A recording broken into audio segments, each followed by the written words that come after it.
Ni orang-orang empat, sahabat-sahabatku yang dikasihi. Dengar elok-elok. Ini rahsia yang memang kamu tak tahu. Kalaupun kamu tahu, kamu buat tak tahu. Ni malam ni nak cerita. Sebab apa aku boleh duduk di pentas yang macam ni? Dah sebut tadi bahawa perjuangan aku dan sahabat-sahabat aku, termasuklah saudara-saudara di Merbuk ini, tahun era 80-an, 90-an dulu, tidak lain dan tidak bukan kerana Islam. Bukan kerana lain. Tahun 1999, dalam pilihan raya itu, pemimpin DAP habis kalah. Kapal Sing out, Lingkit Siang out, lain-lain lagi habis. Sebab pengundi DAP masa itu bagi undi protes. Mereka tidak setuju dengan pemimpin mereka bergabung dengan PAS. Kerana PAS nak menubuhkan negara Islam dan juga hudud. Ahli tak setuju, tapi pemimpin setuju. Akhirnya dalam tahun 99, ahli-ahli PAS, ahli DAP tolak pemimpin mereka. Kalah habis DAP. Tad Fazlino jadi ketua pembangkang Dewan Rakyat. Kemudian itu Barisan Alternasi masa itu, bukan PR. Kemudian Haji PAS mengambil satu keputusan. Mereka takut dalam 2004, pilihan raya 2004 berulang masalah yang sama.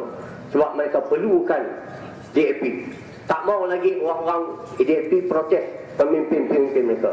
Maka pada Januari 2003, dengar baik-baik sahabat-sahabatku, pada Januari 2003, di hadapan petugas-petugas PAS seluruh Malaysia, Haji Adi ada menyebut keputusannya dibuat oleh mereka, iaitu oleh kerana hudud dan Islam ini menjadi halangan kepada kerjasama kerajaan Barisan Alternatif, maka PAS sanggup berkorban untuk tidak melaksanakan hudud dan negara Islam andainya Barisan Alternatif menang dalam pilihan raya itu. Dan memadailah undang-undang sedia ada, undang-undang persekutuan yang disebut sebagai perlembagaan Lokrid itu diguna pakai oleh kerajaan Barisan Alternatif. Faham apa maksud sebalik? Lokrid ini secara mudah kita katakan ialah undang-undang penjajah yang digunakan zaman Tunku sampai hari ini. Ini undang-undang penjajah. Pemimpin PAS termasuk Haji Adi menyebut bahawa orang-orang pemimpin UMNO dan sesiapa saja yang bersama dengan pemimpin UMNO mengundi UMNO juga termasuk di kalangan orang-orang kafir yang memelakarkan hukum-hukum Allah. Tunku Abdul Rahman kafir, Tun kafir, Tun Mahathir kafir, Tun Hussein Ang kafir, sampai Datuk kita pun kafir. Kenapa? Tidak melaksanakan hukum Allah, mengamalkan undang-undang Lokrid, undang penjajah. Itu tahun 81 sampai 2003. Januari 2003, Haji Adi dah mengaku bahawa undang-undang Lokrid, undang-undang penjajah yang digunakan pakai oleh Barisan Nasional UMNO ini boleh digunakan oleh mereka dan sah sisi Islam. Apa tahu tak ni ahli-ahli PAS, sahabat-sahabat tu? Haji Adi dah mengaku. Dia mengaku bahawa undang-undang Lokrid boleh guna pakai dalam Islam. 2003. Bermaknanya kalau dulu Tunku lah semua tu kafir kerana mengamalkan undang-undang Lokrid, bagaimana kamu yang mengakui bahawa undang-undang Lokrid boleh digunakan pakai pula pada 2003? Kafir tu macam mana? Ni nak kasih apa ni? Nak kasih macam mana ni? Ni lepas api report tak tahu je sedih. Dia kata cikgu Unang kata ustaz sesat. Apa yang kata pemimpin UMNO mengamalkan undang-undang Tauhid, undang-undang yang tidak sesuai dengan Islam ni kafir? Maka sekarang ni hampa juga mengakui bahawa dia tu undang-undang tu boleh guna pakai, makna kafir tu jatuh kepada siapa?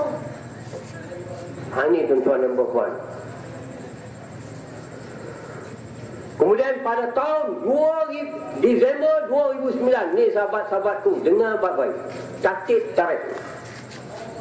Persidangan 3 hari, 18, 19, 20. Dinamakannya perjanjian tanda tangan persefahaman antara kerajaan PR Pakatan Rakyat.